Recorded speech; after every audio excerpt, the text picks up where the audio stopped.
Ouais l'équipe, salut à tous, j'espère que vous allez bien, j'espère que vous avez passé une bonne journée. Nous sommes tous impatients les amis et nous sommes tous focus sur mardi. Ce match face au Barça, 8e de finale de la Ligue des Champions, on y pense tous, on a le cœur et l'esprit à mardi. Mais patience les amis, même si on a du mal à être patient, patience, demain il y a un match important de Ligue 1 qui nous attend. À partir de 17 h sur la chaîne Canal+, en direct du Parc des Princes, Paris Saint-Germain, OGC Nice, match comptant pour la 25e journée de Ligue 1. Les 5 derniers matchs, toutes compétitions confondues entre ces deux clubs, 4 victoires parisiennes pour un match nul. La dernière victoire niçoise, c'était le 30-04 2017 et Nice s'était imposé à domicile 3-1. Les Niçois, sur leurs 20 derniers matchs, toute compétition confondue, c'est un bilan assez laborieux les amis. Seulement 5 victoires, 3 nuls pour 12 défaites. Côté parisien, sur nos 20 derniers matchs, toute compétition confondue, c'est un bilan assez positif. 14 victoires, 3 matchs nuls pour 3 défaites. C'est joué le week-end dernier, la 24e journée de Ligue 1. Nice recevait Angers, victoire niçoise 3-0. Le Paris Saint-Germain s'était déplacé au Vélodrome pour le 100e Classico, victoire de nos joueurs 0-2. Et cette semaine, et là les amis c'est un peu moins marrant, cette semaine, en plein milieu de semaine, les 32e des finales de Coupe de France. Nice s'est déplacé à Nîmes, victoire des Niçois 1-3.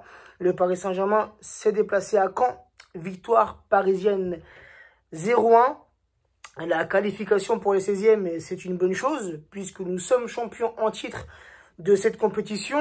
Donc, cette Coupe de France, on doit la jouer à fond, sérieusement et jusqu'au bout. Mais la mauvaise nouvelle, les amis, durant ce match, en seconde mi-temps, la sortie de Neymar sur blessure.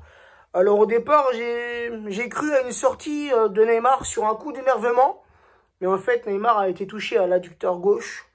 Et ça s'est empiré, les amis, puisqu'on l'a appris hier. Neymar sera indisponible pour au moins 4 semaines. Donc mardi, match face au Barça, Neymar ne sera pas présent. Et peut-être même qu'au match retour, mais on l'espère pas, on espère qu'il va vite se rétablir. Et peut-être que Neymar risque aussi de manquer le match retour au Parc des Princes. Donc vraiment les amis, une mauvaise nouvelle. Une mauvaise nouvelle et c'est notre hantise à nous. Un supporter parisien, quand Neymar joue, c'est notre hantise. Quand Neymar est touché, quand Neymar est par terre, on a tous cette petite crainte. Puisqu'en 4 ans que Neymar est au Paris Saint-Germain, c'est la 3e fois que ça arrive. La 3e fois que Neymar se blesse au même moment de la saison. 3 années sur 4 que Neymar va louper les 8e de finale aller de la Ligue des Champions. C'est incroyable.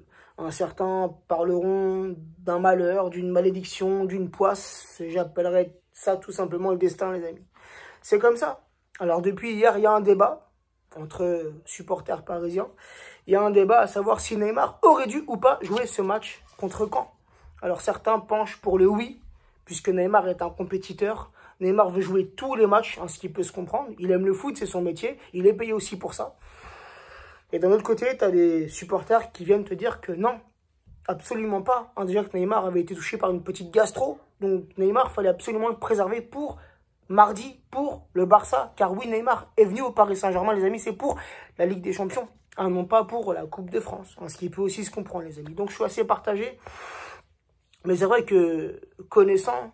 je pense que Pochettino est au courant, même s'il est arrivé il y a 1 mois et demi de ça.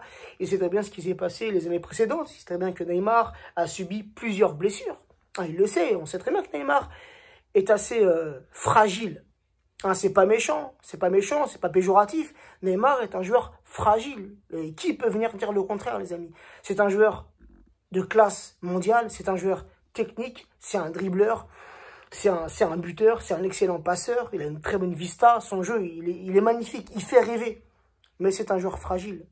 Et je pense que les adversaires en profitent. Mais au bout d'un moment, ça peut se comprendre, les adversaires, les défenseurs sont aussi des êtres humains, tout comme toi et moi, tu sais ce que je veux dire. Et quand, durant tout un match, tu te fais chambrer, tu as un joueur en face de toi qui te provoque et qui aime la provocation. Neymar, il aime la provocation. Et c'est aussi ce côté-là qu'on aime chez lui. C'est un provocateur. Hein, c'est un provocateur, il fait des choses, mais vraiment magiques avec le ballon. Donc, au bout d'un moment, le défenseur, il pète un plomb et il vient le charcuter. Ah, c'est ce qui s'est passé. C'est ce qui s'est passé contre Caen. Un Yago, à aucun moment, le contact sur Neymar n'est maîtrisé. À aucun moment. Et cette faute, normalement, elle est synonyme de jaune. Donc, second jaune pour Yago, qui en avait déjà pris un pour un jaune pour une simulation. Donc, normalement, c'est un rouge. Mais je sais pas, l'arbitre n'a pas fait preuve de sévérité. Pour lui, non, c'est normal. Bref, va comprendre parfois la logique des arbitres, la logique de la VAR aussi, qui est dans le quart, qui voit ce qui s'est passé, qui voit l'action, qui voit une faute dangereuse, mais qui ne signale rien. Bref, on va pas s'éterniser sur ça, les amis. Mais juste revenir sur certains commentaires que j'ai lus, mais aussi certains snaps que j'ai pu recevoir ou certains messages sur Instagram. Et ça, les amis, franchement, j'en ai marre. Bah, vous me connaissez, mais j'en ai marre des gens qui sont pessimistes, les amis. Ce mot, j'aimerais le bannir. Hein, le mot pessimisme, j'aimerais les bannir, ces mots-là. Que ces mots-là n'existent plus, les amis. Non, les gars. Et le Paris Saint-Germain ne se résume pas à un seul joueur. Le Paris Saint-Germain, ce n'est pas que Neymar. Le Paris Saint-Germain ne tourne pas que autour de Neymar. C'est un élément important. C'est un joueur majeur, un titulaire indiscutable, un des plus grands joueurs du monde. Et ça, personne ne viendra dire le contraire. Mais le Paris Saint-Germain, ce n'est pas que Neymar, ne se résume pas qu'à Neymar. Les gars, il y a d'autres joueurs. On a d'autres excellents joueurs. Et moi, j'ai confiance en nos joueurs. J'ai aussi confiance en Pochettino. On n'a pas encore vu sa patte. On n'a pas encore vu l'impact de Pochettino. Mais doucement, les amis, et j'en suis sûr, ça va venir. Ça va venir, mais il faut du temps. Il faut du temps, les équipes. Il faut du temps, les amis, pardon. Il faut du temps, les amis. Je dis, il faut du temps, les équipes. Il faut du temps, les amis, mais j'en suis sûr, j'ai confiance et ça va venir. Donc, ces deux matchs face au Barça, j'ai envie de te dire, avec ou sans Neymar, avec ou sans une autre star du Paris Saint-Germain, on doit se qualifier. On doit passer ces huitièmes de finale. Parce que le match contre le Barça, ce n'est pas seulement un match de Ligue des Champions. Non, c'est un match beaucoup plus important pour nous, supporters parisiens.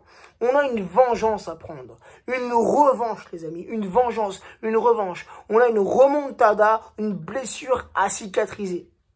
Donc avec ou sans Neymar, nos joueurs vont le faire. Et on a confiance en eux. Et soyez un petit peu optimistes. Et arrêtez, s'il vous plaît, votre pessimisme. Bref, les amis, un petit récapitulatif sur le classement.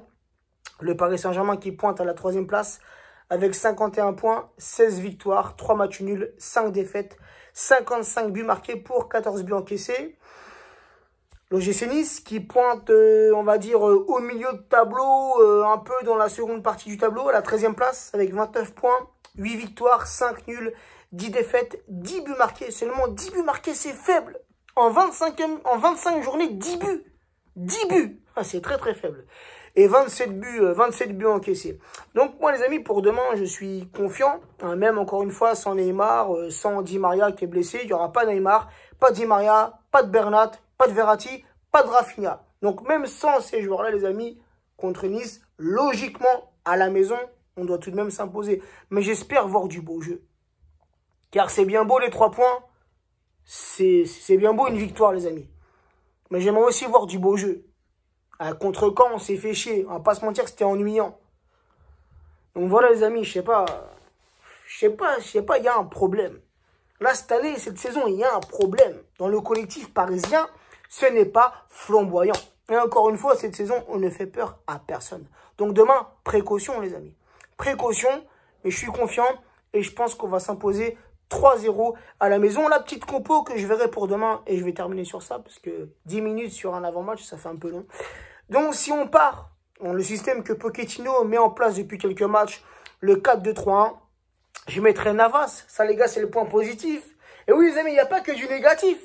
Neymar s'est blessé certes, mais demain on récupère Navas, le rempart parisien. Parce que oui, Rico c'est bien beau pour dépanner, et parfois Rico, ce que je te dis, c'est loin d'être rassurant, tu vois. Donc un Navas dans les cages les amis, c'est magnifique. Donc Navas dans les cages parisiennes, Florenzi latéral droit, Bakker latéral gauche. Je mettrai en charnière centrale Kimpembe associé à Marquinhos. Les deux milieux récupérateurs, Gay associé à Paredes. Et offensivement, je mettrai, en l'absence de Neymar, je mettrai Draxler dans ce rôle de numéro 10. Je mettrai Mbappé milieu gauche, Sarabia milieu droit et Icardi à la pointe de l'attaque parisienne. Les amis, n'hésitez pas en commentaire à me donner votre compo, votre prono. Et pour moi, comme je vous l'ai dit, 3-0. Sur ce, prenez soin de vous, prenez soin des vôtres. Et à demain pour le débrief.